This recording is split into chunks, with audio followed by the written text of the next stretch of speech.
PH high school જગુદણની અંદર આપણે બધાએ જોયું હતું કે ભાઈ હાથ ધોવાથી કયા ફાયદા થાય છે.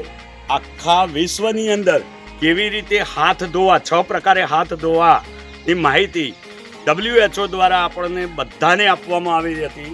પ્રચાર પ્રસારના માધ્યમો દ્વારા ખૂબ સુંદર માહિતી આપણા સુધી પહોંચાડવામાં આવી હતી અને હાથ ધોવાથી કઈ રીતે આપણે કોરોના કાળથી બચી શકીએ એની માહિતીથી આપણે બધા જ વાકેફ છીએ. હજુ કેટલાક વિદ્યાર્થીઓ જે 9મા ધોરણમાં આવ્યા છે જેમને આના અંતર્ગત ખ્યાલ નથી, એવા વિદ્યાર્થીઓને માહિતગાર કરવા માટે અને સમગ્ર શાળા પરિવારને માહિતગાર કરવા માટે આપણે ચાલો હાથ ધોઈએ કાર્યક્રમ કરીશું. તો સૌથી પહેલાં 5 થી 6 વિદ્યાર્થીઓ આવશે, એમને આપણે બતાવીશું. અને અત્યારે પણ પ્રાર્થના સભાની અંદર આપણે બતાવીએ છીએ કે આ જે પાણી છે આપણી સામે, તમારી સામે મૂકવામાં આવે છે, ચોખ્ખું પાણી છે, દેખાય છે, બરોબર.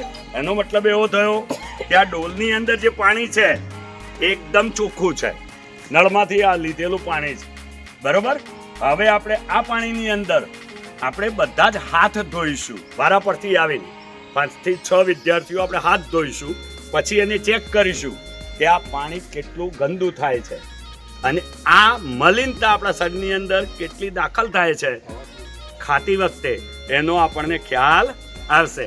એટલે જમતા પહેલા આપણે હાથ ધોવા જરૂરી છે, એ બાબતનો ખ્યાલ આવે એટલા માટે આપણે કરીશું. ચલો તાન. તો પછી આપણે 11-12ના વિદ્યાર્થીઓને કહીએ.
હવે તમે જોઈ શકો છો આ પાણી કેટલું ચોખ્ખું છે. એમને બધાએ હાથ ધોઈને જ આવેલા છે. અત્યારે સફાઈ કર્યા પછી હાથ દરેકે ધોયેલા છે, છતાં પણ વ્યવસ્થિત ધોવાથી કેટલી અંદર મલિનતા છે આપણને દેખાય છે. એટલે આપણે આ બાબતે સ્પષ્ટ થવું જોઈએ કે ભાઈ આ સ્પષ્ટ દેખાયા પછી આપણે સ્પષ્ટ થવું જોઈએ કે કુદરતી હાજતે ગયા પછી હાથને વ્યવસ્થિત સાબુથી ધોવા જોઈએ. અને કેવી રીતે ધોવા જોઈએ એની 6 રીતો છે. ખ્યાલ છે? 1, 2, 3, 4, ખ્યાલ છે ને? અને 5 અને 6 ખ્યાલ આવી ગયો? આ રીતો છે. તો એ ધોવા જોઈએ. જમતા પહેલા પણ હાથને બરોબર સાફ કર્યા પછી જ જમીશું.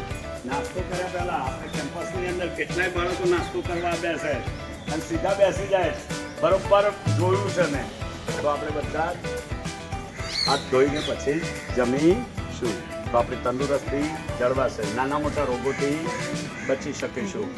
પેટના જે રોગો થાય છે, ઝાડા ઉલટી દે, એનાથી તો ચોક્કસ આપણે બચી શકીશું.